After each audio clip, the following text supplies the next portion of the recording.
What should we watch, Pippi? What should we watch?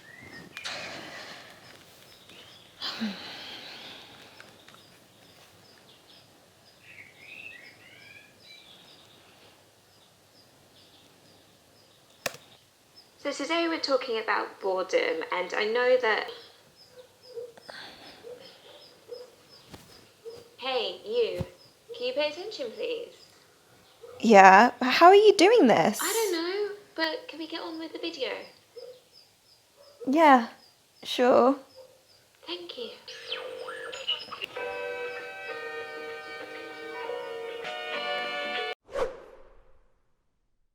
As she said, we're talking about boredom today, and I realised that maybe some of you are going a little bit stir crazy, being in lockdown and quarantine, etc.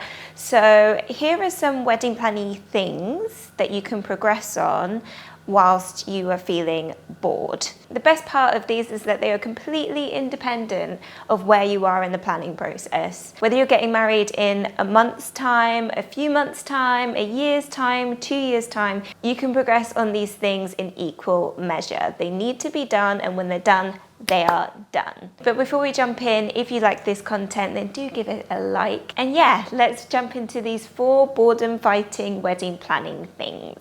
Number 1, creating music playlists. Now, even though you have a DJ and your DJ will be working as a DJ on your wedding day, they'll read the crowd, they'll see what's working in terms of your party and make sure that people are still dancing.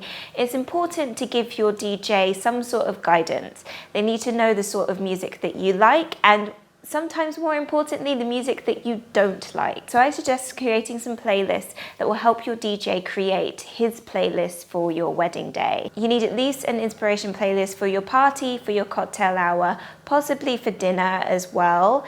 You need to choose your first dance song, and I do also recommend having a playlist of music that you hate, like absolute vetoes. Like if someone plays Happy by Pharrell at my wedding, someone is going to die. The second thing is mood boarding. So get your Pinterest out. This is the perfect time to be Pinteresting, to be cutting up magazines, to really look for inspiration in terms of mood boarding. If you'd like help in looking for colour inspiration, then I did a nifty little video on that recently, and I'll link it in the iCard somewhere above me. The third activity is writing your vows or speeches. Whilst you have some downtime, it's the perfect time to start writing your vows and your speeches. Most people wait until the very last minute, the month before, the week before, the day before, and there is really no need to leave it to that late. Like, you could start your vows and your speeches at any time. So get your journal out, start scribbling some ideas. It doesn't need to be finished. You can work over it for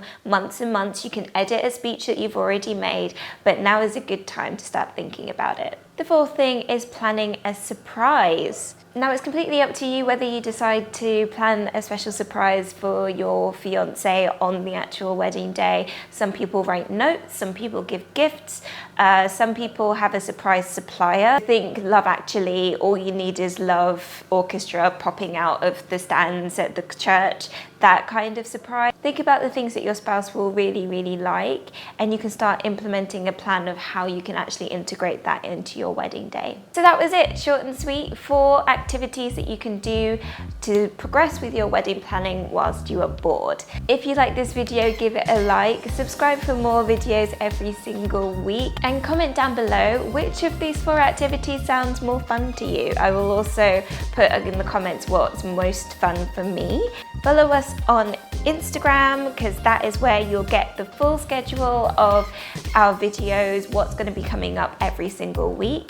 And until next time, I'll see you soon. Take care. Bye-bye.